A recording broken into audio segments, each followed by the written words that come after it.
Hello there, it's the start of another week. Good afternoon and welcome to The Pulse. We are coming to you live from our studios here in Kokomlimi on your digital terrestrial TV because we are free to air on DSTV channel 421, GoTV channel 144. Thanks for choosing us. We are Joy News, independent, fearless and credible journalism. This afternoon, Ghana Education clashes with teacher unions over latest government directive asking occupants of government bungalows to pay 10% salary as a rent. So this afternoon, we'll bring you excerpts of the Auditor General's report, which reveals that outstanding arrears amount to over 470,000 Ghana cedis. That's more on this. Also, we are keeping our eyes on the NPP. More chaos at the ongoing NPP polling station elections as hundreds of aggrieved NPP supporters in Heman Lower Dentra constituency accuse their MP and regional executives of fraudulent polling station elections.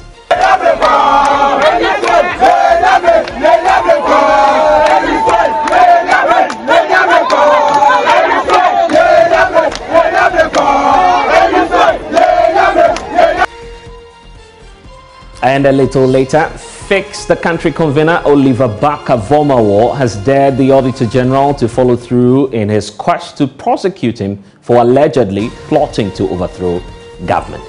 This is The Pulse. My name is Blessed Sokan. As always, The Pulse is brought to you by Global Communities Dignilu, affordable, safe sanitation. Also remember that this afternoon we are streaming live on YouTube and all of our social media handles. It's JoyNews on TV. Tweet at us with the hashtag The Pulse. My personal handle is at Blessed Sogan. Always a pleasure serving you the details here on The Pulse. Stay with us.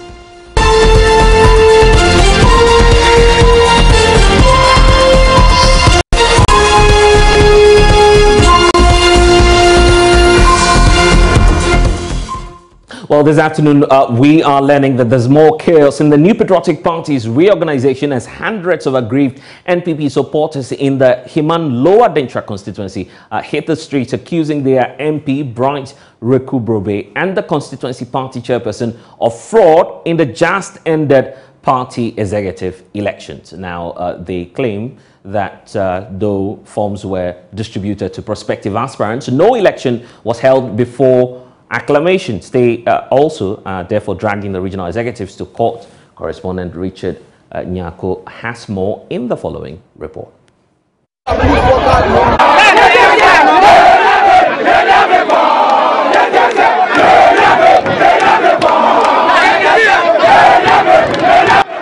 These are aggrieved MPP supporters from the Heman Lower Dentra constituency. In fact, they have besieged the party regional office seeking answers. They say that they do not understand why they pick forms to contest the polling station elections. But to be a surprise, the elections were never held, but rather acclamations were done at dawn. They do not understand, and so they are here basically to find answers from the party regional executive. They are accusing their MP, Bright Rekubrobe, and the constituency chairman of masterminding all of these acts. So they are here in their numbers. When they came, the regional office's door was closed, but they forced open it and they are chanting songs. They want answers. They want the leadership to tell them. Basically, they said that the Heman Lower Dentra constituency MPP is dead if they do not overturn what they did about 2 weeks ago when acclamations were done without recourse to them having picked forms to contest the elections. We are having an MP who I will not want to use certain words on because he's my father. He's actually my father, and I do not want to come by speaking certain words. But I want everyone to understand that this MP is trying to create chaos. He's bringing up a chaotic movement in our constituency, where he goes about at midnight, upholds people's hands and says, I'm acclimating them with this Executive Asare, Aliu and Co. in position. They go by and then they don't conduct elections. They go and then raise people's arms like this, say, you are the party chairman, you are the women's organizer, you are the constituency organizer, whatever it says. If NP, the current MP, Bright Rekubrobe, had suffered the same fate, I'm not sure he would become MP today. Because at this time in 2008, when he was a little mafiaed, let me use the word, a little mafiaed, he went for an independent, candidature. where he contested the constituency as an MP, as an independent candidate. He lost by a very slight margin. Today, because he sees that all the people he actually has support from has risen against him for his own woeful decisions he's taking, he has gone by acclimating people as executives. And that is why we are here in Cape Coast today, seeking for the court to annul the mafiasco he's employed as part of his gimmicks to put our constituency into chaos. Abano was a to Nabano. Yes, ya to a year, Yansu Yasha, who said, Kobe, Yato Abawaso. Anything a young Tassin and Nayabaha. Say, we are not so a young to Abano, Messiah to Abano. Yea, na de back out to the Ebe who said, a young person to Furua de Chayatu Abana, Yea, na Yahu, Yantu Yanu, anything and a Yabaha. Yanti Ayabane say, Yawaho and a MPP, already forms by, say, Yanto Nayan Ferry, Bako police station executives. Ya, already dates Nibla say Aquatu Abano.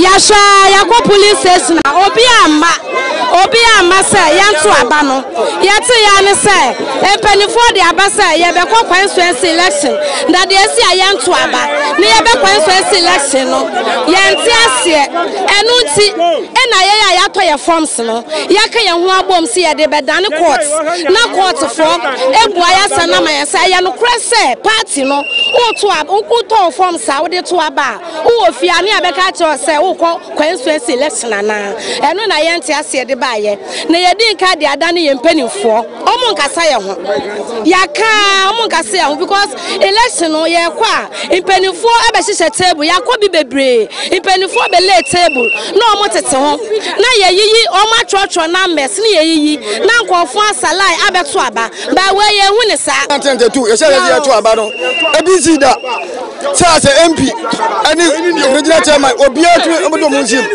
This is a man who is about the boys that others on me out of the floor.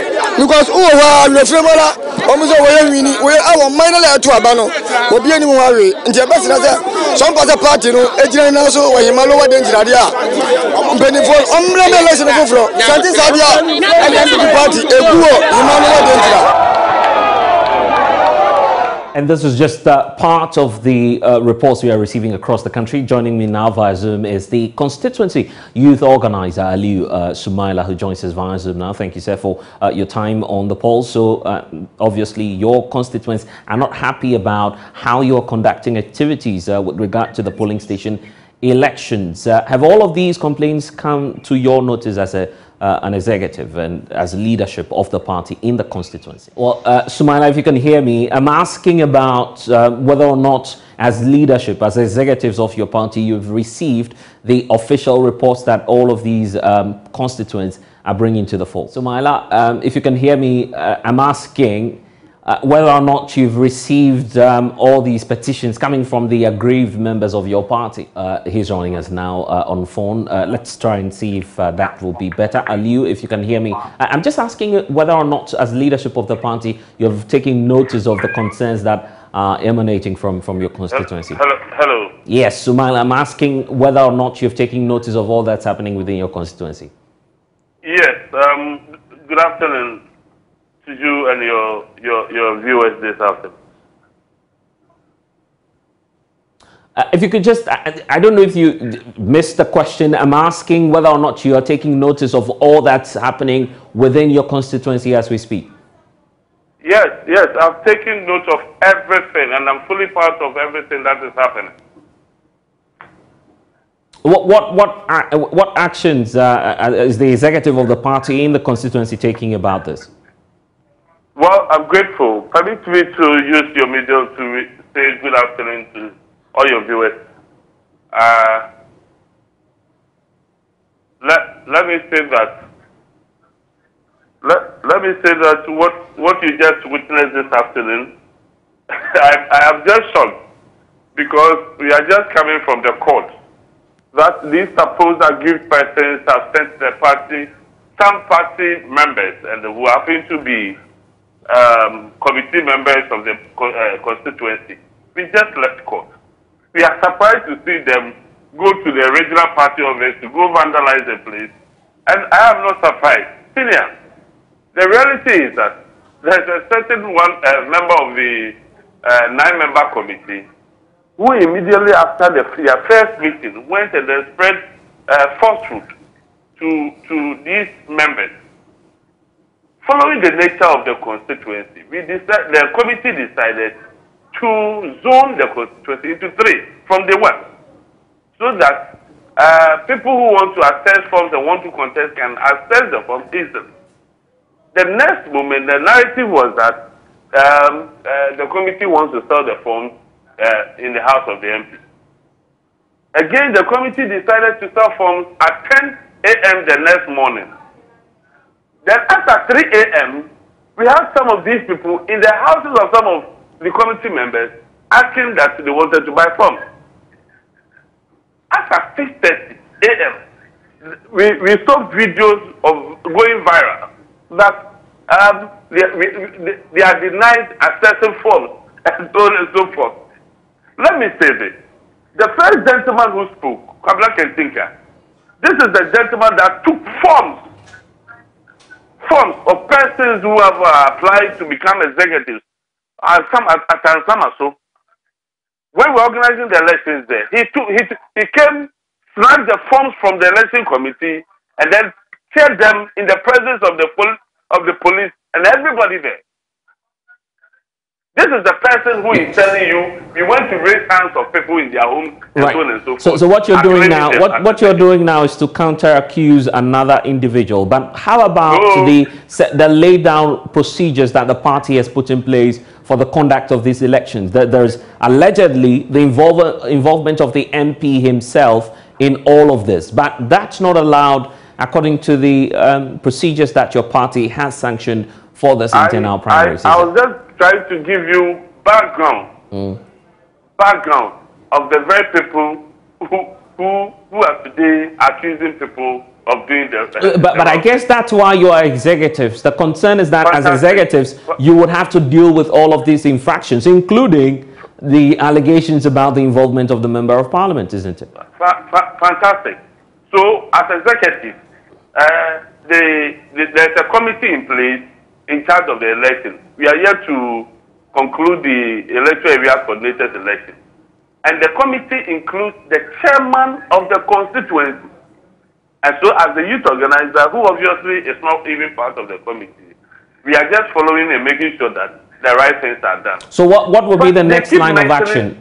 Because we don't have much time, what will be the next line of action? What are you likely to do about the concerns? These supposed people have taken the committee to court. And like I said earlier, we are just coming from court. We are waiting upon the court on Thursday to give its ruling, after which we will just continue from there. But then, of course, Senior, no one has been, since time immemorial, no one has been happy after losing any election. And so, the people may go wire and so on and so forth if they lose. And so, as part of the executive, we are going to put measures in place, speak with them and other things to make sure they come around. Okay. But then, permit me to send this across, that everything that is happening is just a matter of interest. It is somebody's interest, some people's interest, to becoming a parliamentary candidate and so on and so forth. But with your indulgence, if you have an interest to contest, then you should come in the right manner. Do not spoil the name of the party that you would want to contest on. There is nothing happening in Himalaya this time. You saw the video. The car that they were just canting around was my car. People even wanted to break the glass of my car. They didn't see us complain. Nobody said anything because we feel some of them are not too happy, and so we just have to just allow time. It's just a matter of time. Time heals, and so people should allow the name of the honorable member of parliament, the honorable lawyer by to sleep. Okay, then. He is in Accra doing the work of the MP and doing and serving his good people. So he's never done any endorsement as we're hearing of, because the accusation. Honorable lawyer by selected one member to represent him on the committee. He has never been part of the committee which is organizing the election. Okay, we're grateful. Sumaila, would have to leave it here. Thank you so much for giving us updates from the Lower Dentra area. The national leadership of the party has also condemned the destruction of party property and party signboards at Yendi as well in the northern region. The angry youth there claimed the MP for the area, Farouk Aliu Mahama, tried to staff the voters' register in order to get his favorite candidates elected, a situation they believe actually undermines the electoral process for the elections of the polling station executives.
Electoral Area Coordinator. I'm the secretary to the movement of coordinators in Yendi constituency.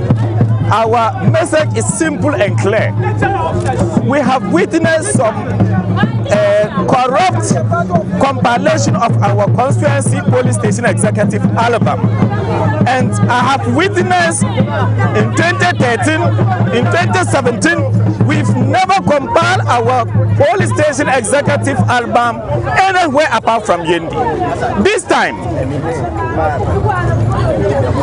time, what we are witnessing is that the constituency chairman and some serious executive in Yendi do not know where to locate the album. Meanwhile, we were told they form a committee headed by one gentleman from Tamale, representing the regional chairman of MPP, which they're supposed to hold a meeting in Yendi here, discuss among themselves, and resolve on an issue which is going to be compilation of our new register. They set a meeting and concluded in the meeting that they are maintaining all police station executives who were there in the 2020 election because of the hard work that they were able to expedite. Today, we have witnessed some social media pictures and album indicating that there are some slight or heavy changes in this our old police station executive album, which we are here to register our displeasure to the constituency executive, that we will not take it, we will fight it, we will do everything possible within our means to make sure that what we use to compile our police station register is what we are going to, but any fake register will not take it. No individual in Yendi or wherever is bigger than the people of Yendi. We are more united before some people join us. We want to see them running away and we'll still be united. Thank you very much. I'm Abukar Abdullah Fisheni, the electoral area coordinator for Yendi Senior High School electoral area. Yeah, we are here this morning to express our displeasure about what is going on in this constituency. Over the few days ago, we realized that there have been a register flying on social media purported to be coming from the MP and his caucus, telling us that this is the register they have built for the constituency. But prior to the building of the register, we were told on radio, and the constituency secretary met police station chairmen, secretaries and coordinators and informed them that no existing police station executive will be removed from the album. But today, the album that is in the social media circulating is reported to have removed about 165 existing polling stations. What we realized in that register, in that so-called fake register, is that they have put family and friends, husband and wives, and people who are also there who do not. Well, the director of elections for the governing New Patriotic Party, Evans Nimako, has actually described the action of the youth as unfortunate. He also charged the regional executives to probe the disturbances and submit a report to the leadership. Party members in Yendi constituency should exercise patience and use party arrangement to seek for information. I'm aware that at the commencement of this whole exercise, petition was submitted to the national office for procurement of forms, and that was given. I'm aware the committee has been working, and this committee is composed mainly of constituency executive, constituency chairman, secretary, research and elections, electoral, IT coordinator, council of elders and patrons. All these personalities are from the constituency. They are not from the national secretariat. It is only the regional rep who is from the regional executive committee. And so where it is based on allegation, it really baffles my mind. I expected that the leadership of this group will take steps to reach out to the national secretariat. They petitioned national secretariat. They went to court. They were at court Friday in Tamale. So I'm surprised that today this is the action they will undertake. It is very unfortunate, and we will want the regional party to go into it and submit a report to the party leadership for an action to be taken. The party has also sent out nomination forms for electoral coordinators elections for the process to start. And so an internal elections processes are ongoing. Strictly, we want the committee to comply with the directives given. We also expect membership to show high level of discipline. I mean, some of the things that sometimes we see are alien to the new patriotic party. I'm urging members who feel aggrieved to submit petition, and they will be given hearing. We are seeing Yendi. It's unfortunate. I expected that the directive given that people should resort to internal arrangement would have followed. They didn't hit to that. They went to court. And so once we are at court, we are in the hands of the court. And if you are seeing this, you come to court Friday and Monday morning, we are undertaking this act. It's unfortunate. And party leadership will take action on these things. But exactly what action would you take on this? Our party constitution is clear that if you fail to comply with internal arrangement to seek review, decisions are there to be followed by the disciplinary committee. Well, the youth wing of Tano North constituency in the Ahafo region have also vowed to resist any attempt by MP Frida Prempeh to actually reverse the results of the election held in the constituency. Joining me now via Zoom is Gloria Amponsa Kwatema. She actually is the spokesperson of a group calling itself the aggrieved Tano North constituency youth. We also have joining us Felix Opong-Yeboah, who is convener of the Doma Central Patriotic Supporters. They are actually accusing the Doma constituency chairperson, Mumuni Musa, and the entire elections committee there and its chairperson, Yao Mamiafo, of deliberately suppressing irregularities to actually favor their preferred candidates. Thanks for joining us. Let's start off with you, Felix Opong. Strong allegations you're making. Do you have any evidence to back your claims?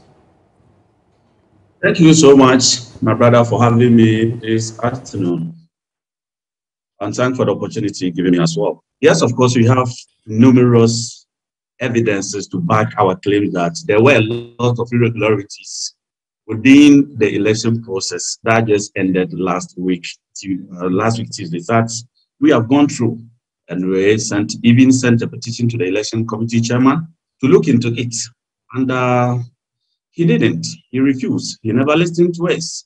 We went ahead to the High Court. So a group of people went to the High Court to seek for injunction. And the Syria High Court granted the injunction. Yet they defied the court orders and then went ahead to conduct the elections.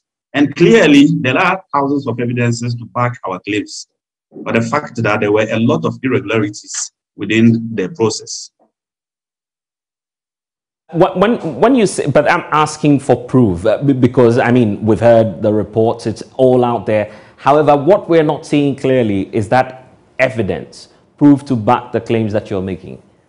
Yeah, we have a written evidence that is backing our claims. In fact, we had a press conference yesterday, and we have given the copies of the press conference to all the media houses that we think that by now each and every media house that have gotten the news so far to have a written evidences to it. First of all, we have video evidences, we have audio evidences, and we have pictorial evidences. And like I told you earlier on, we have given them all to your producers. So I believe that you can access out, you can access from them.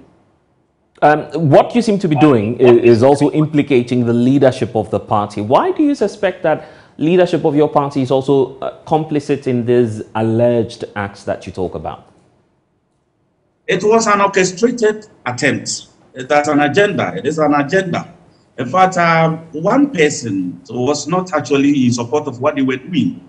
And the committee, you know that there are a lot of people who are represented on the committee, of course, which the MP also had his own representative on the committee. And so whatever that they were doing, we also get revelations of the orchestrated attempt to just do away with some people unlawfully. So we have all these evidences, and we know that the committee chairman, Yao Mama Afo, and then the constituency chairman in the person of Mr. Mumuni Musa, in fact, not the two alone, but also was the secretary of the constituency who was also with the team. And clearly what they have done before the elections was a clear indication that it was an orchestrated attempt to just get some people out unlawfully from the constituency polling station elections. And just stay with that. We need to also bring in Gloria and Posa at this point, because they are also having some concerns. In fact, your MP, Gloria, has reached out. She did not directly dismiss the claims that you're making, but she's actually vowing to reverse the results of the just ended elections. She says that you can table your concerns before the Electoral Committee. Have you done that yet? Yeah, we did it even before the injunction, the High Court injunction. We did it in a form of petition. We wrote them all down, documented with... I get that. For the Doma area, I understand that that has been done. But I'm trying to also find out from Gloria if they've also done that as well, because they're also raising similar concerns. Okay. Yes, Gloria, if we could hear your side of the story as well.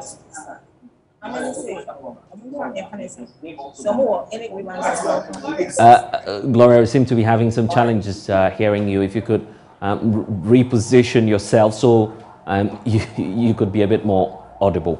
Gloria, once more. Yes, Gloria, if you can hear me, I'm asking about whether or not you fulfilled your side of the bargain. The MP says, bring forth your demands, put it before the leadership of the party in your constituency, and then something will be done about that. Have you done that?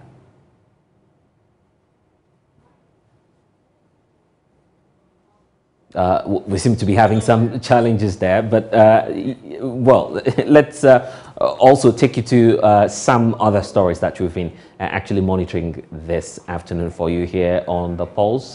But before we get to that, we also need to find out from those in the Doma constituency as to whether or not there are any next steps that they'll be taking. Are there some planned demonstrations that you'll be embarking on in the coming days?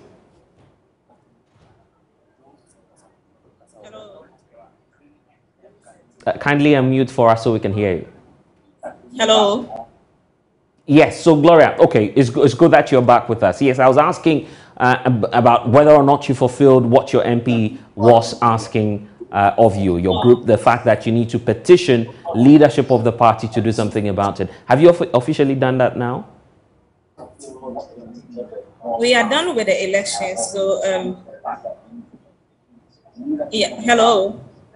You'd have to turn off your TV set because your feedback appears to be distracting you a bit. But if you can hear me one more time, I'm asking whether or not you've gone ahead to actually petition officially the leadership of the party. What we know is the election is already been done.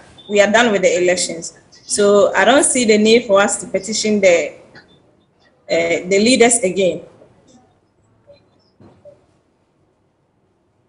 So you're not taking any steps because officially, if your concerns are not before the party, you obviously do not expect any results, do you? If there is any results that should come from the National Executive Committee, they should give us a reason why they are going to annul the elections, a tangible one, of course. Then we will be ready to do the re-elections. But then if nothing of that sort comes up, no, we are sorry, we are not doing any elections again. But how about your approach? Your approach has been criticized. The fact that you're using violence, you're not dialoguing enough with leadership of the party, that's undemocratic, isn't it? This is when I don't know what you're talking about, because I don't understand, and I don't know when we use violence approach in this process. We did a press conference, which you know that it is not a violence means. So I don't see. But I mean, you've gone on rampage. There are reports all over the place that there are clashes and all of that. You don't feel that that is also taking the shine? But my question is, who started it? MP, who started it? Anyway, Gloria, I would have to leave it here. I'm grateful that you've been able to give us some updates from your constituency. In fact, we'll be keeping our eyes on the developments as far as the NPP's polling elections is concerned here on the JoyNews channel. So stay with us. But we're also keeping our eyes on Fix the Country, because convener Oliver Baka-Vomawo has dared the Attorney General to follow through in his quest to prosecute him for allegedly plotting to overthrow government. He made these comments when the Tema High Court heard legal arguments on whether or not the youth activists should be granted bail. The court has set Wednesday, March 16 to deliver its ruling, and court correspondent Joseph Akable has the rest of the story. More than 2 hours of legal arguments from lawyers for the Fix the Country campaign, as well as the state's legal team. For the lawyers for the Fix the Country campaign, they hold a view that he's entitled to bail as guaranteed by Ghana's constitution, and also because he's presumed innocent, and that his detention cannot be punishment for a crime that they describe as not born out of the facts that have been leveled by way of the documents that have been filed. Akotampao, the leader of the legal team for Mr. Vomawo, assured the court that if he is granted bail, he will show up to stand trial anytime he is needed. He rejected claims that he had failed to show the state prosecutors and investigators where he lives or a fixed place of abode as it was described. Senior State Attorney Hilda Craig described Mr. Baka-Vomawo as a lodger, someone who lives with his friends when he visits the country and therefore does not have any fixed place of abode.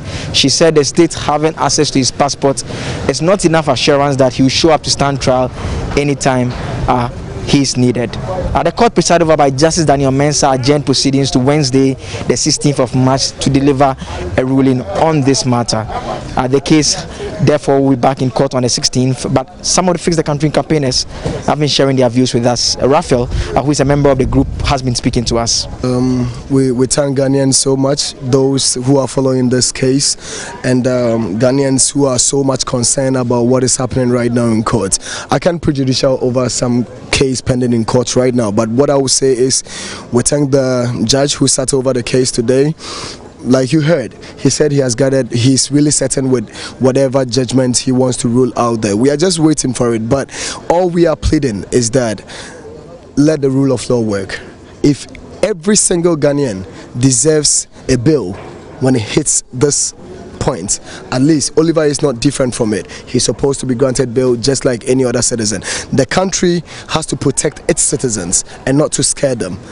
Okay, so we are just hoping that the judge on Wednesday, as they've adjourned the case, will come out and give his ruling, and we are hoping that Oliver will be granted bail so that the police can continue with whatever investigations due to make sure that they come out with a conclusion of this case. That is all we are hoping. Will you be surprised if he's not granted bail? I wouldn't be surprised.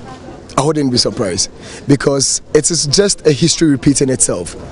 This happened in 1954, okay, when Nkrumah rose up fighting for this country. Okay, so it has happened. It's not only Nkrumah, Thomas Sankara, Samula Marcels, Patrick Smolumba. History is just repeating itself. Okay, when you rise up in your country to fight, you need to be ready for all this kind of intimidations. We are ready for it, and we are going to stand firm and support Oliver till the end of this case. We are back at the Tema High Court on Wednesday, 16th March. For JoyNews, my name is Joseph Akable. Well, let's take you up north now. Residents of Tinguri in the West Mamprasi municipality of the northeast region have been hit by a severe water shortage. A visit to the community by JoyNews found that the situation was completely disturbing the economic and social activities of the inhabitants as well. The only facility that provides clean drinking water for the community has broken down, and remained unrepaired for almost 2 years now. The community dam has also dried up, leaving the people without any alternative to resort to water from a running breach and some other unwholesome sources for various domestic uses. Correspondent Ilyasu Tanko has more.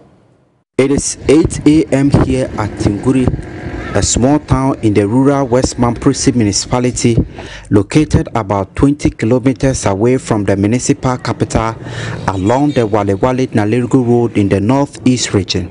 The weather is hazy and dry, yet these women and their young ones have already spent the last 4 hours waiting at this borehole facility to get water.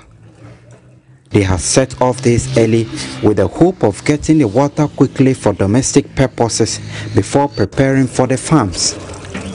But even with extra effort, water barely flows from the borehole. Before you get the water, unless the sun shines, around 5 to 6, that you get one. You just get once and go and pour. And because we are not getting the water fast, we are children. The children always go to school late, and our work to the same. Our work to always go back because of the water. So we are just suffering because of the water. That's our problem. The water is our problem. This has been a routine problem that women in this community have had to constantly face during the dry season. The situation has, however, worsened in the last 2 years following the breakdown of the only water supply system in the community provided years ago by a non-governmental organization.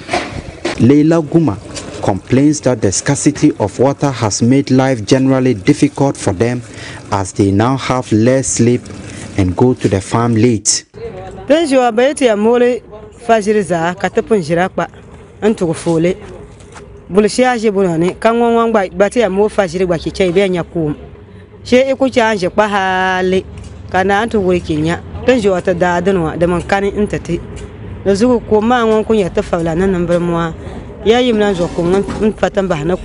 other main sources of water supply aside from the boreholes are hand-dug wells and this post-colonial era dam. Community members have always depended on this dam for water supply during a period like this. However, since rehabilitation works were carried out 3 years ago as part of the government One Village, One Dam initiative, the dam has suffered serious structural defects and is no longer reliable. As a result, the residents are left with no alternative but to depend on water from this gutter. Dry season, there's no water. So that's why dry season that we have been coming here to fetch water. And you know the greens and the worms are out of the water. So if you want to drink in the night, or if a small child wants to fetch the water and drink, we always worry because there are some things in the water that we all know that the water is not good. But because we have nothing to do, that's why we are fetching this water. The water is reddish and milky and does not have any spot specifically reserved for the people to fetch water without stepping into it. The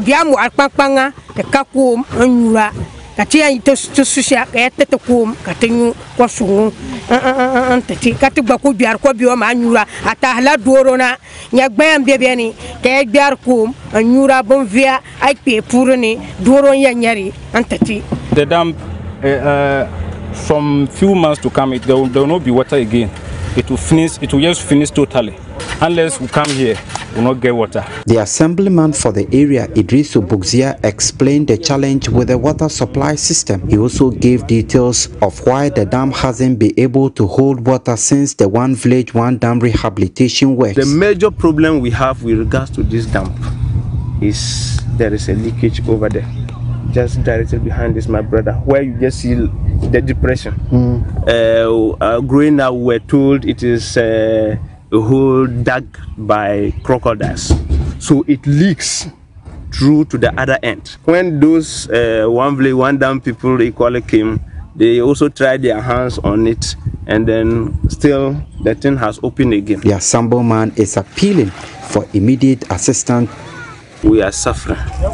We are thoroughly suffering, and we wish that the government, NGOs, and all those who matter should kindly come to our aid. Reporting for Joy News, Elias Sutanko, Tinguri.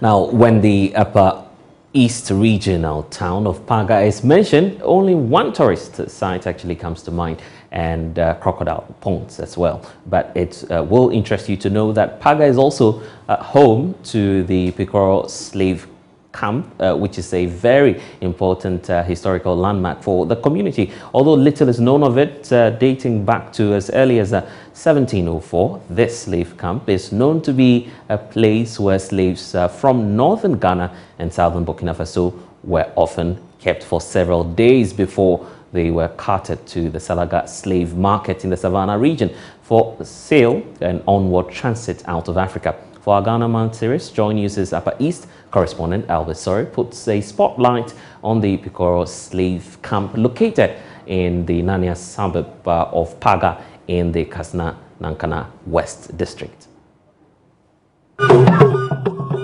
Picoro is a small area of land in the Nania suburb of Paga. The name Picoro in the Kasam language simply means a lot of rocks, and it was so named obviously because of the rocky, hilly nature of the area. The history has it that in the early 18th century, this place was a thick forest and tampered with by humans, until one day a strange man showed up and mingled with the locals. He pretended to be offering help to people who wanted to travel abroad to work with white people.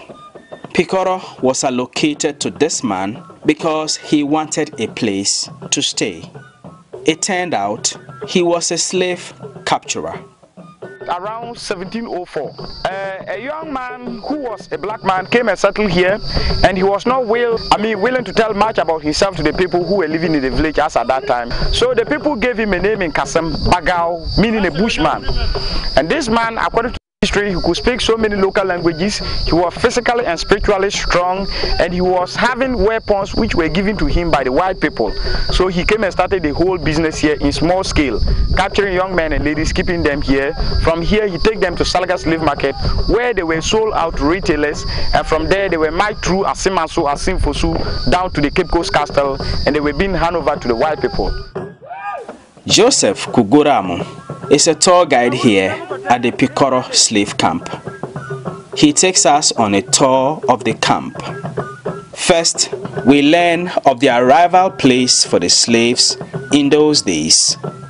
The slaves were often tied to these trees upon arrival here at Picoro. Later in the evenings, they would be marched through this route and up this hill. On the hill, they drank water from this small well here on the rocks. It is believed to date that this well never dries up. Meals for the slaves were also prepared here on the rocks. The meals were served for the slaves to eat in these little trenches carved out on the rocks. Basically, the trenches were their plates. After meals, the slaves were entertained in a rather interesting way.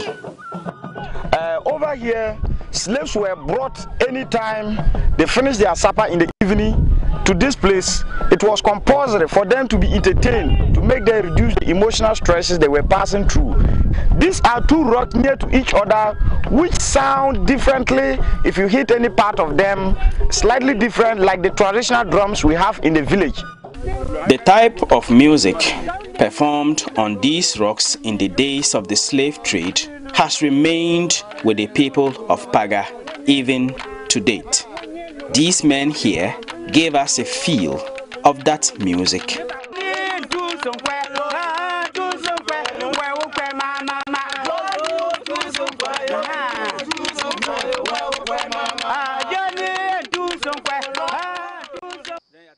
We are also shown this rock, which was used as a watchtower by the slave masters to look out for slave raiders or any of the slaves that were trying to escape. The final point of the Picoro slave camp is what was called the punishment rock, and then the cemetery. As the slaves were very tall and they were giants, their legs could be down here fully. Then their hands would be behind them. So they were being chained against the rock, tightly against the rock. So you were told to sit on the rock with your eyes widely open, watching the sun. And the punishment starts from sunrise from the east. So you were watching the sun as it rises from the east. Follow the sun with your eyes widely open and accompany the sun till it's set in the west. That is almost 12 hours here during the punishment. And if you try to close your eyes, you were accompanied by beatings. Many were not fortunate to survive this punishment, and those of them who were not fortunate to survive it were all laid to rest here in the cemetery. As old as the Picoro slave camp is, it was never converted into a tourist site until the year 2000. But even then, many Ghanaians up until now are unaware of this important historical landmark. There is little maintenance or decoration of the site and no ancillary facilities to attract tourists. Normally, we don't get visitors. Sometimes in a week, we can get 2 or 3 visitors in a week, a whole week. Per Charles Awia Awampaga II is the paramount chief of the Paga traditional area. He will be celebrating his 50th anniversary on the chieftaincy scheme this year. He says throughout his reign, he has tried in many ways to get the needed support for the Picoro slave camp to make it as popular as the Paga Crocodile's Pond, but to no avail. At first we don't know. At first we don't want anybody to go to that place. But now we realize that it's a tourist center. That's why I came out to bring it out. At first, people from Switzerland and other places, they used to come there. They help a lot. But they stopped almost 3 years ago. They don't come again. Since it's a tourist center, we will repeat the disassembly to come back fully and then help at the Picoro place so that it will go up. For the Ghana Man series here on Joy News, my name is Albert Sorry, reporting from the Picoro slave camp in the Nania town of Paga. And that's an interesting site you may want to visit later on. This is The Pulse. We'll return after this break.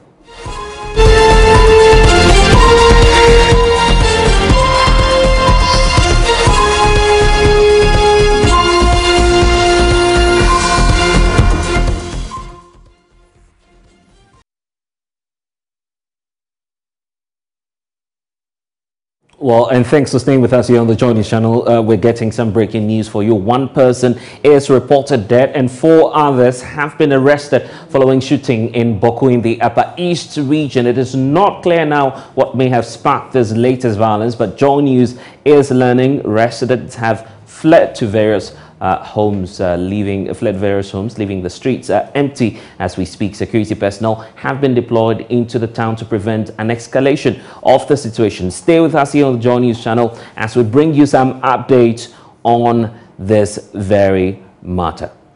Now we can talk about the Ghana Association of Medical Laboratory Scientists, who are calling on government to, with immediate effect, set up a governing board for the National Blood Service to help give life to the National Blood Service Act 2020 Act 1042. This, according to them, is coming on the back of a JoyNews documentary exposing blood selling syndicate at some health facilities here across the country. Dr. Dennis Edu, JC, is actually a public relations officer for the association. He is joining us now on The Pulse. Thank you so much, sir, for your time. So first of all, exactly what's your demand and how do you want these issues in practical terms dealt with? Thank you very much. I'm grateful for your time and the opportunity to speak on your most revered platform. So what I'm just saying is what the Ghana Association of Medical Laboratory Scientists are putting across to call for a governing board as soon as possible by the Minister of Health with respect to the Act 1042, which is the National Blood Services Act 2020. So 2 years ago, in the wisdom of the ministry, we have had a law that has been enacted by Parliament, and that is to see to it that safe, affordable blood is made available in our various health facilities for people who require them. Those who need it for the treatment of anemia, those who are at the verge of death because of accident, women who are going through labor and will require blood transfusion, or people who are going through surgical procedures that will also require blood transfusion. So just to make it available, safe and affordable, is in that wisdom that we have in the law. But unfortunately, for 2 years now, we have still not had the governing board. And that is why we thought, following up on the expose that Joy had given, which actually gave light that some people as much as 750 Ghana cedis are selling a pint of blood. We thought that if we could have the board that is going to put in place the necessary technical committees and the experts available to increase voluntary blood donation, educating the public so that we can have all these things in place. And most importantly, ensuring that our health facilities, the laboratories, are getting the required logistics and equipment to be able to screen and make sure that blood that we keep in our blood banks are safe and always available, so that when people need them in their health facilities, we will get them. Right. So and I'm sorry for cutting through, but is it just a case of not having a board? There are concerns even about the managers of the facilities itself. The fact that what we've uncovered in that JoyNews expose reveals that some individuals within the facilities themselves will cut corners to ensure that they exploit the unsuspecting public. So how about checking the management of the public hospitals that we have across the country? Yeah, you see, if you look deep into the expose, what actually is the fact is, if you get to the facility and there is a need for blood and you don't get it in the blood bank, people definitely resort to those who are calling themselves contractors, or if I may use the word, Goro boys around and in the health facilities, because they know we will always not have enough blood because the voluntary processes are minimal. They are not going on. People don't understand the voluntary blood donation processes. And for that matter, most of the blood banks are going to virtually run out of stock. And that is where people take advantage of the system. So, you know, it's not usually the staff within the facilities, but then people who are calling themselves contractors, who probably, because of lack of identification, might not even end up being facility people or members. So what we are saying is that, yes, we might have some of these lapses across, but the purpose of the board is to make sure that most of these processes, the voluntary blood donation, educating the public, getting the necessary equipment so that we can get enough to stock in the blood, will have the wheels to be able to ride, so that the law as we made it is actually going to work. So if we don't get that, then that is where people resort to external people who are calling themselves contractors and likely going to exploit them. Because at that point, it goes beyond the remit of the health facility. And then go ahead. Yeah, all we are saying is that let's have the wisdom which actually necessitated having the law. Because since 2006, we've been running on policies. And policies are just left to the discretion of who wants to use it or who doesn't want. And that is why Parliament seeking to establish these things and make it necessary for everybody to benefit from blood services gave us the law. Right. And for that matter, we need to make the law bite. We need to make the law have the wheels to ride. And that is why we say that the governing board has better structures and the law to work is really what we need now, so that we can get the structures in place. They can set the necessary processes, get the technical committees, the people who can say that this is how, at least to the regional health service level, we need to make sure that we have safe blood. The structures, the structures, and I appreciate your point on the fact about the structures, but the lessons picked up from the JoyNews expose It appears that we don't have transparency even in the system. So, for instance, why not put a sharp focus on the National Blood Bank so we know what the stock is, what it will cost the average Ghanaian, so that no one is exploited? How about that approach as well? So you see, when we reduce it only to the National Blood Bank, then it makes it look like everything Ghana is just Accra. Oh, no, well, that's not entirely the problem. I'm making this case out of the need for transparency. At least if we have it out there that when you are attempting to buy maybe this pint of blood, it comes at this particular cost. Then there's clarity, then there's transparency. In fact, the fact is clear that no blood is for sale. And I think that the National Blood Service had equally made a release after the expose to let people know that blood is not for sale. But we come to talk about selling of blood because people have to fall out of the health facilities. Right. And assuming you come to me that you need blood, they have requested for blood and you can't get it in the hospital because when you went, the lab personnel is telling you that there is no stock of blood. You have to get an uncle, a brother, or whoever is going to donate for you. But if you come to me as an uncle, as a brother, that the health facility might not even know, and I have charged you 750 cedis, I have charged you 500 Ghana cedis to donate a blood for you. Of course, no law can deal with such a person because blood is not for sale. You are saying, well, that's what you'd say now, officially. But on the grounds, we know that even processing fees are being charged, just as we learned from the JoyNews expose. So that's the reality we're faced with. So the processing fee over here, we are talking about screening, hepatitis, syphilis, and all other things to be sure that the blood is safe. Ideally, in fact, we are making a call to the National Health Insurance to ensure that all these costs are actually covered so that the patient doesn't actually pay for anything. You get it? Because in strict terms, none of this screening process is supposed to be borne by the patient. And that is why we think that if a board is in place to make sure that these things are institutionalized, then we will ensure that from the bottom to the top, everybody enjoys safe blood at no cost. So blood is not supposed to be sold at any facility, whether private or public. But unfortunately, because of the lapses we have, and because we always don't have enough stock in our blood banks, people will have to resort to other means. And when you go to that extent, it's difficult for somebody to control whatever somebody is charging you to give a pint of blood.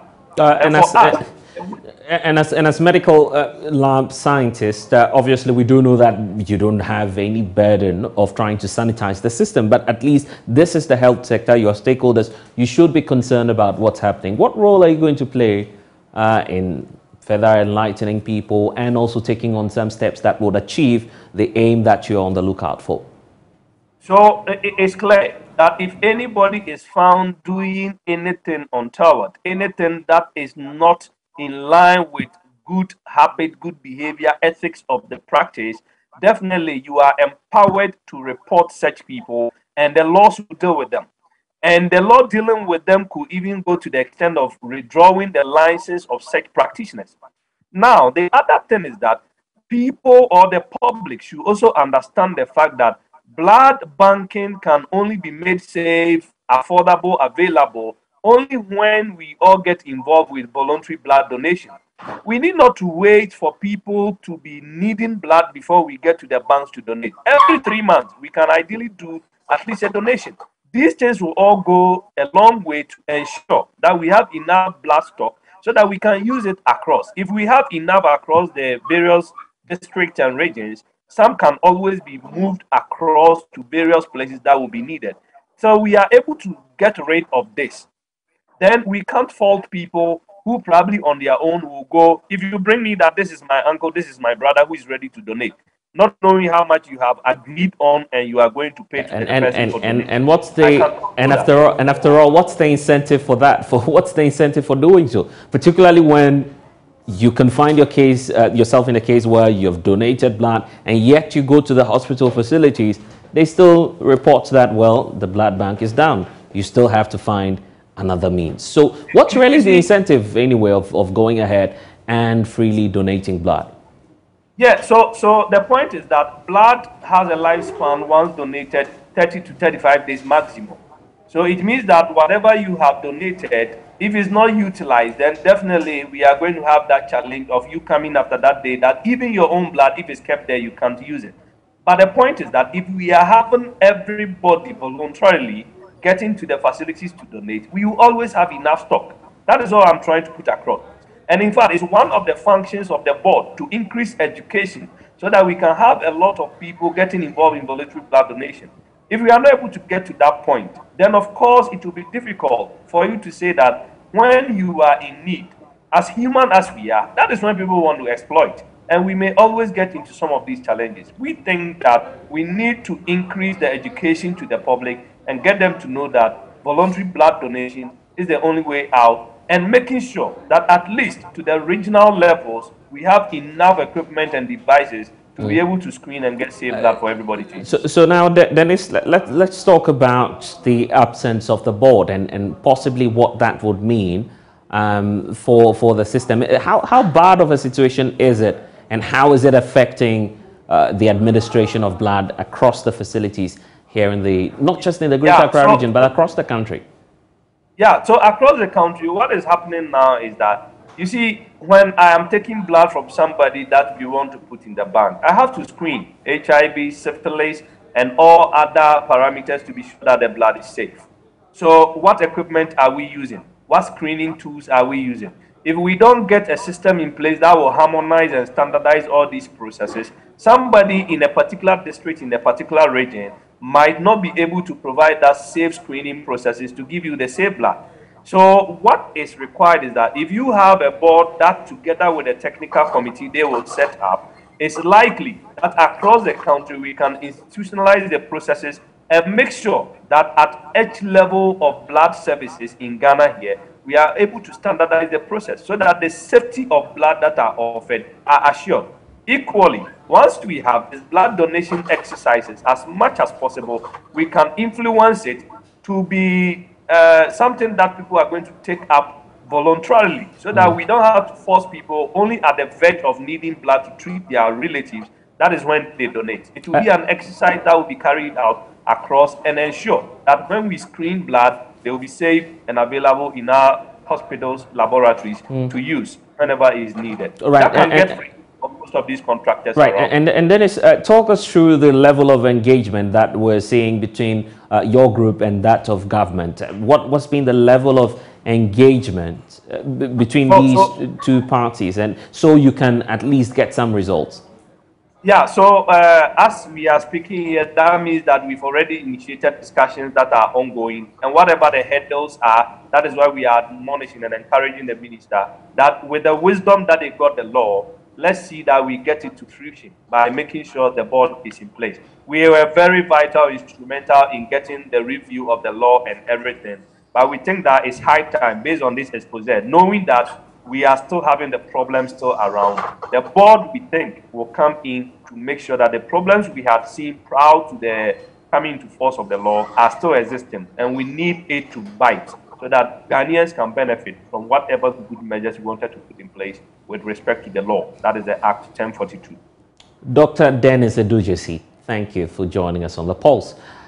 That's what we've been looking at this week as well. Teacher unions across the country are this afternoon rejecting claims of evasion of rent by their members residing actually in government bungalows in senior high schools. Now, a circular from the Ministry of Finance in May 2006 has actually directed all occupants of government bungalows to pay 10% of their basic salary as rent. But it has actually emerged that over the years, this directive has not been fully implemented. Now, we give you a breakdown from the annual report of the Auditor General as at 2019, account of the Ministry, 79 departments and other agencies.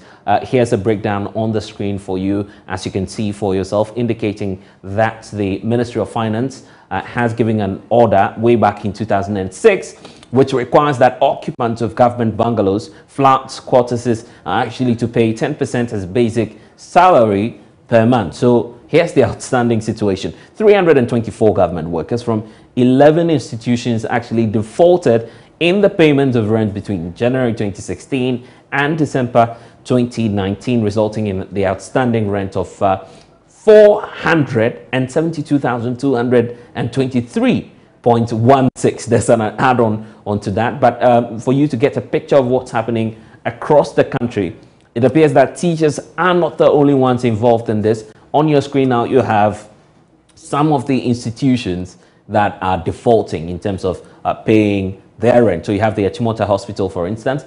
You have the Accra Psychiatric Hospital, 30 of them, amounting to some 4,358 Ghana cedis.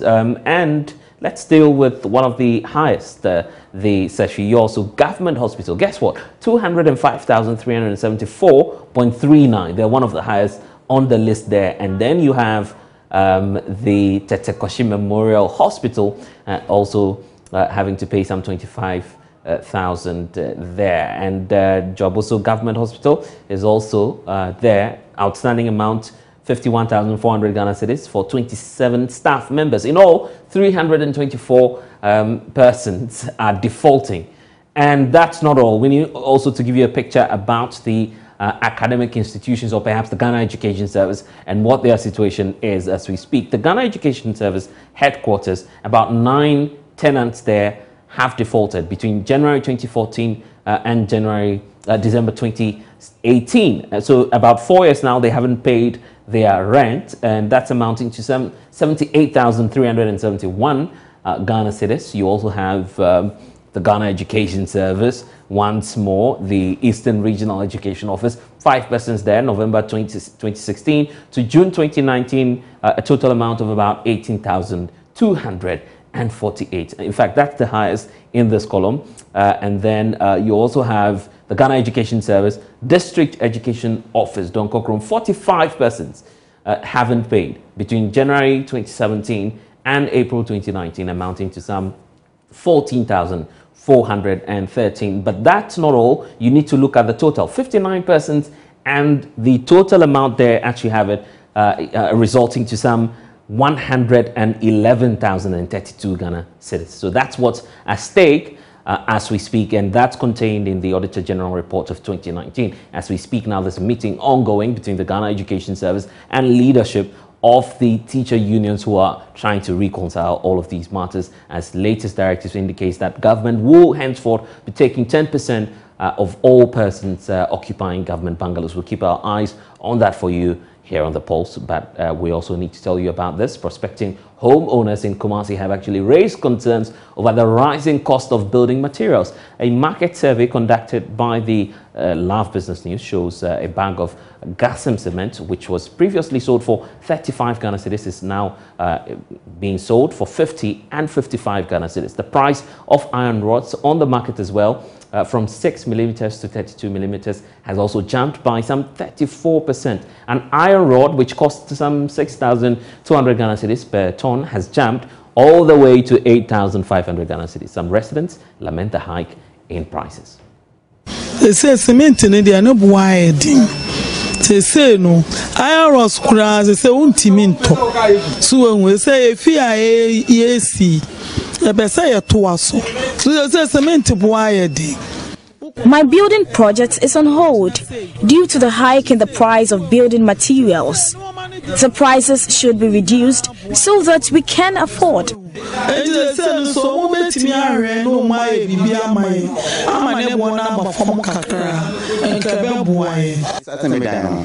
was cement which is 20 cities. It started for 20 cities. Now about 25 cities. Now about 42.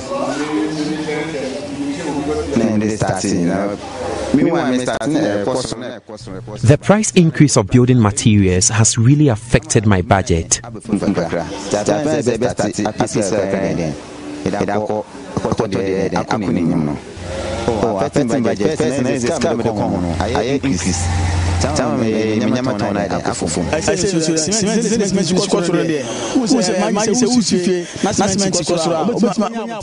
The price of cement keeps going up every day.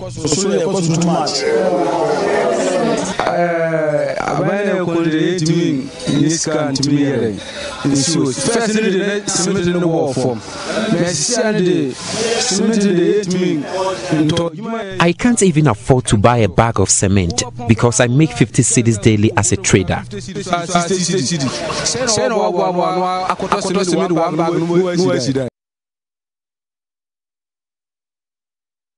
Now let's talk agribusiness as well. The agribusiness chamber is also predicting doomsday for the country's agricultural sector due to the rising cost of production, and wants stakeholders actually to do everything possible to solve this imminent threat. Now, according to the chamber, their projections are that most farmers are likely to reduce the size of their farms, and in some cases may resort to other economic activities for survival. So what exactly has to be done to avert this danger and also change the fortunes of Ghana's agriculture?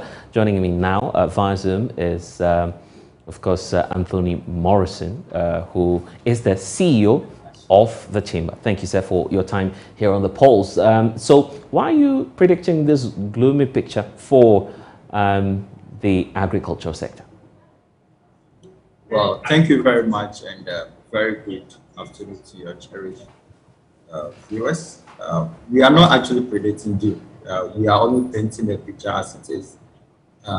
We have to be sometimes called a spade a spade. The chamber has been following Ghana's agricultural development and growth for some time now.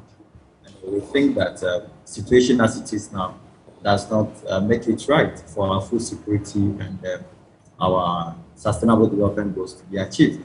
So with the current situation that we are facing, what we have to do with to pay double of every item that we produce on production, we think that it is time government and stakeholders sit up and make sure that the only industry that employs majority of Ghanaian population, both direct and indirectly, will not be affected by the current economic hardships, and also as a result of policy non-alignment and government non-committed or not commitments to its own projects. But what are the factors accounting for what you're predicting? Are there external forces aside from the internal matters that you're pointing to? Yes, certainly. So we had the global logistic disruption as a result of the COVID pandemic. And as if that wasn't enough, we had also the crisis in Ukraine and Russia. So this mainly contributes to the major shocks that we are having in the agriculture sector as it stands today. I'm sure you already know that we import almost all our fertilizers except some organic fertilizers that are produced locally. And also when it comes to the food industry, we import probably about 30 to 47% of most of our food items, including frozen chicken, frozen fish, oil, meat, rice, sugar, biscuits, pasta, name it, tomato paste, and several others, milk, water, and many other fruit juice and other alcoholic beverages, and so on and so forth. Now, what we are saying is simple. We are looking at food security. We are looking at what do we consume more as a country. And these are some of the things that also sustain our livestock and aquaculture industry. So we're talking about the rising cost of maize, the rising cost of soya. We're also looking at legumes and other roots and tubers, cassava and yams. So I think that if you take a look at what we paid last year, especially for urea and NPK, prices have gone up, and this year we have to pay double. Last year we were looking at 25 kg, 50 kg of NPK fertilizer that was sold around 180. Now we have to pay about 320 and 340 depending on where you are located in the country. And the same applies to urea, where we are paying between 420 and 445. So I think this is quite on the high. When you come to the area of the crop protection. For instance, glyphosate. Glyphosate was sold 15 cedis last year, but now they have to buy at 38, 42, depending on where you are in the country. Yes, of course, we have seen the astronomical prices of increasing prices of fuel, and you do know that whenever fuel prices are increased, it affects everything across board. So that is also affecting the cost of plowing or land clearing for our farms. So if last year you have done maybe 10 acres as a peasant farmer, you have to look for money to top up to do the same acreage, or otherwise, then whatever you have prepared can only cater for probably other 6 or 5 acreage as you have done last year. And this has the propensity to mitigate against the cost of or the food availability. So food prices will go up, and we're going to see that in the coming days, because farmers are already complaining about the increasing cost of inputs. Cost of labor has also gone up, and we have not even gotten to the harvest season yet. We are now working on planting. So yes, I was just about talking about fuel as well, because that's a factor that will obviously change everything. Yes, of course. And one critical thing Ghanaian loves so much: bread. Our bread prices is likely to go up. We do know that both Ukraine and Russia produces over 25 to 30% of the world's wheat. As we know already, we have checked from Turkey and Egypt. Prices have gone up with regards to their wheat prices, and I think that this is the time we need to call in the right policies as a country. First of all, what do we need to do? That's the big question I want to take from you, an answer from you on. What's that best solution, and how soon do we need that policy in place? Yeah, as soon as possible. We first of all need to look at the local content policy for agriculture production. What it is in there that we need to look at. First, appropriate technology for agriculture productivity.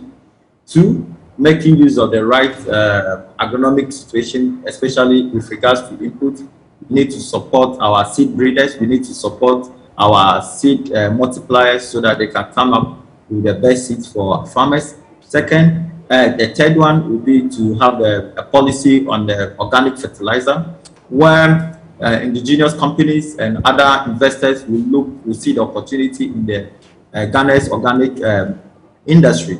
So, for instance, if government can declare one district in every region as an organic-free district, this will open up the organic industry in Ghana.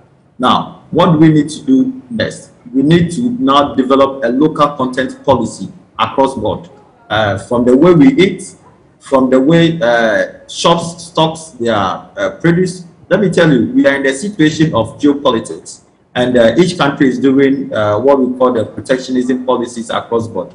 If we can protect what is ours, we can protect what we need to protect. We are going to wake up one day to realize that there is nothing to import from any country, because every country is doing protectionism. You understand? And at the end of the day, that is where we begin to bite ourselves, because there is nothing to eat as a country. So we need to protect what we have. We need to encourage people to make use of local and indigenous materials for production, looking at regenerative agriculture production, looking at making use of other innovative systems, so that we make this industry more sustainable and robust, and making it more robust, meaning that there will be more jobs that will be created, there will be more factories that will be set up because of enough raw materials for the factories, and meaning that our livestock and aquaculture industry, which employs more than 30% of the population, will not be suffering. One situation that amuses me is that we are the second largest exporter and producer of cocoa.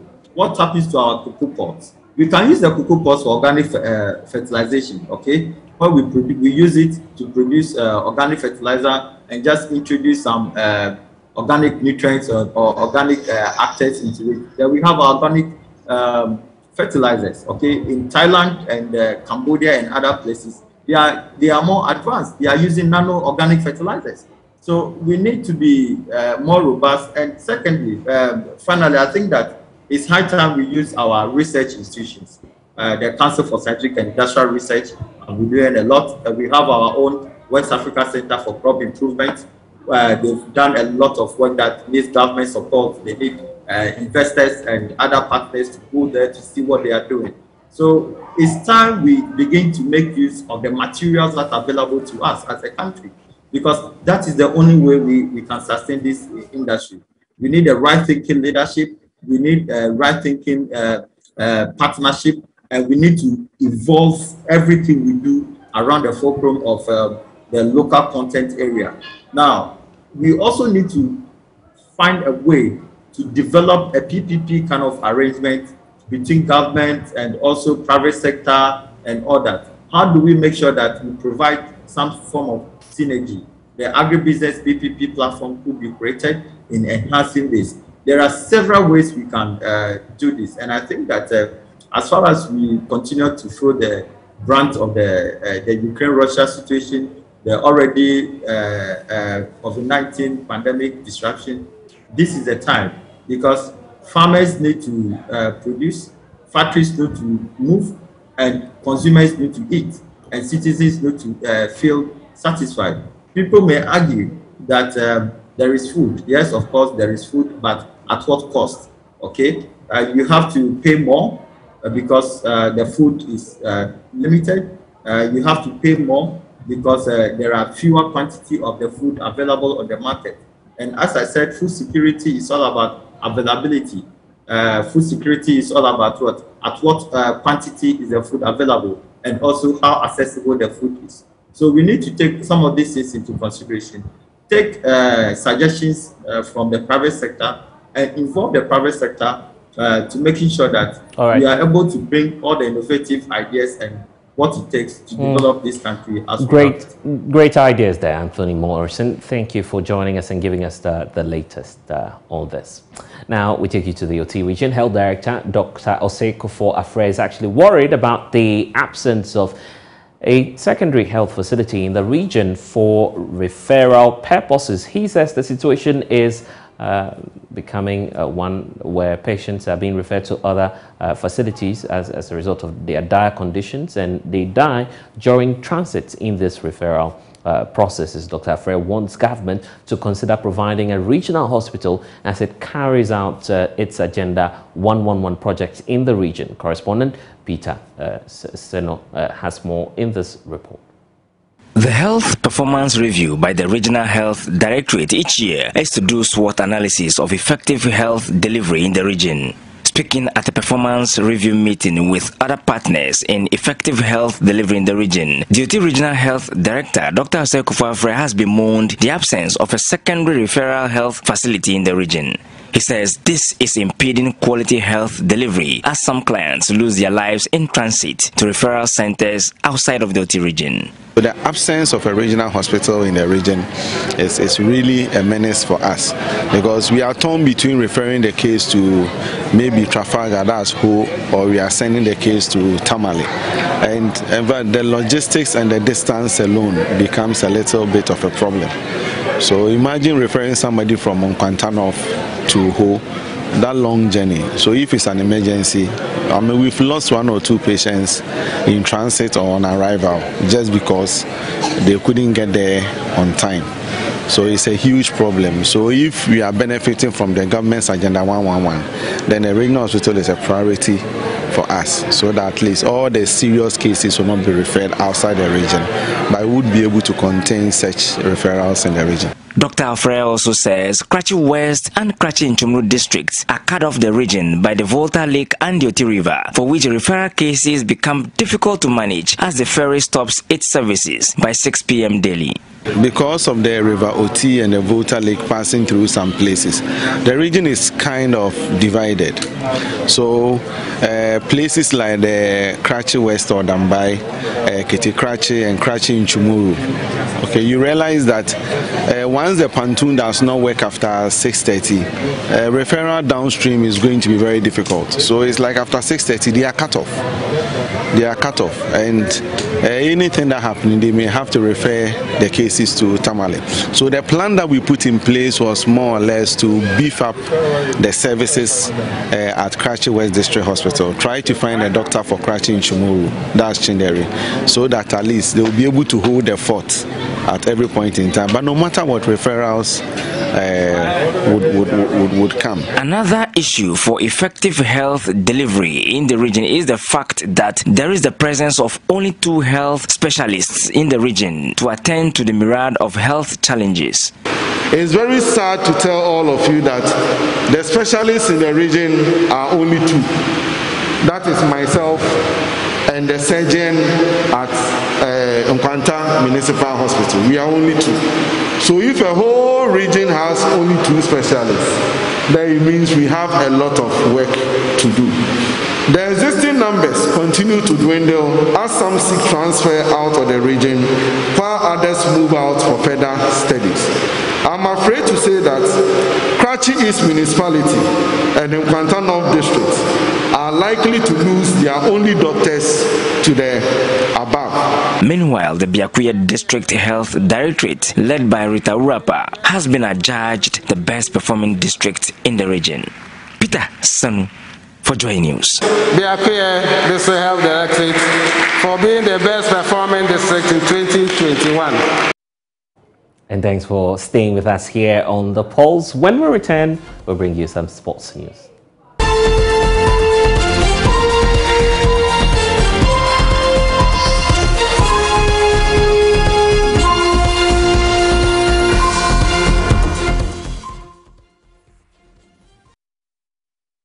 It's time to talk some sport here on Pulse. Thank you very much for joining us for this Monday edition. Trust you've enjoyed the show so far.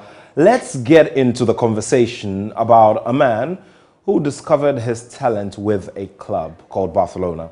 Well, he was discovered at the time when he had health issues as a young boy. The club helped him out. They kept him in the academy, and eventually he became a worldwide phenomenon. As we speak, he has won every trophy available when it comes to club football, and at the extent of national team football as well. The last of them was the Copa America. The only available trophy that he's yet to touch is the FIFA World Cup. Lionel Messi is the man whom we're discussing today on Pulse Sport. Big question is, after that fairy tale move from Barcelona to Paris Saint-Germain, with a lot of security around him and a boost in the sale of replica shirts, breaking a record of $7 million in the first 2 weeks. With all that money going to Michael Jordan, the basketball legend who has the shirt franchise of Paris Saint-Germain. Question is, what is happening with Lionel Messi? Has he reached the twilight of his career? Does he have motivation to keep scoring the goals and breaking the records and making new ones as well? What is happening with Lionel Messi, especially considering that they had to wait quite a while for him to score in the UEFA Champions League and not necessarily the French Ligue 1, where the bulk of his fans are. Here with me in studio, as usual, is Joel Botti of Joy Sports. He's been doing some digging and he's been doing some following as well. And he's got thoughts on this particular matter just like you have. Good to see you again. Good to see you, Nat. Let's get into the conversations now. Now, Messi, had a lot of expectation around his shoulder getting into France, into the French Ligue 1. Now it just looks like some steam is lost, or it just is not working properly. What could be the factor or the factors? Just as you said, there were so many expectations about Messi coming and what they wanted as fans, them coming from the France perspective. Paris Saint-Germain have won almost every title in France. The one missing title is the UEFA Champions League. Sure. So when you bring in a player like Messi, the expectations are you are either getting to the final or you're winning it. They had Mbappe with all the contract issues, but they believe that if Messi was able to guide them to that Champions League final and get them that trophy, there's a chance that Mbappe will stay. They also have Neymar, who they also bought from Barcelona for a record fee of 199.5 million euros. And that alone tells a lot. So from that angle, the fans are disappointed that they've been exited from the Champions League prematurely, and that's in the round of 16. If you look at the history of Paris Saint-Germain, they've had these difficult moments with Manchester United knocking them out of the Champions League, as well as Barcelona, who also knocked them out some time back. So the expectations are one that the fans are feeling quite angered about, because just as we saw over the weekend, he was booed from first minute when he even got the free kick. They booed him for him to kick it over and all of that. The expectations are quite low. And the factor is that aside him not being able to exploit what they have in attack, that's Neymar and Mbappe, they are not seeing his contributions much in terms of what he does on the field. He's either working or he's not really, doesn't look enthusiastic about what's happening in the game. And that's where the anger is coming from. That's one side of the anger. Another side of the anger is actually the management of Paris Saint-Germain. The fans are angry because not only have you brought in Messi, you've brought in Donnarumma, you've brought in Wijnaldum, but these players are not showing what we want. They're not giving us what we want. And this, for instance, is where the problem is. What would you say to those who suggest that the managers are unable to manage Messi's talent and fuse him in well into the team? To the extent that now there's a lot of talk about a possible exit for Pochettino. Now, just as he was exiting Barcelona, there was also a lot of talk about Koeman not being able to manage, Messi and, his stature and his play and everything, and putting everything together to get the wins. What would you say to that as well? I believe the managers are not being able to utilize not just Messi's talent, but the talents that are in Paris Saint-Germain. You look at the likes of Verratti, the likes of Di Maria, the likes of Draxler. These are all players that can get you results on any given day in any other team. If you assemble a team properly, you should get the results because you are looking to move the team forward. That is the reason why you are looking to get the results. So if you're not able to do that, you are, one, drawing the team back. Two, the players will feel disgruntled, which we are seeing in Mbappe. And three, you will not even feel happy and confident going into your next game. So this is where, if you look at the likes of Tuchel coming into Pochettino, Tuchel tried to change systems on game-to-game basis because he knew that he couldn't keep all of them happy. But then because of the talents they have, he has to find games and ways to manage those talents and play them in a way that it would fit the structure and the results that you're looking to achieve.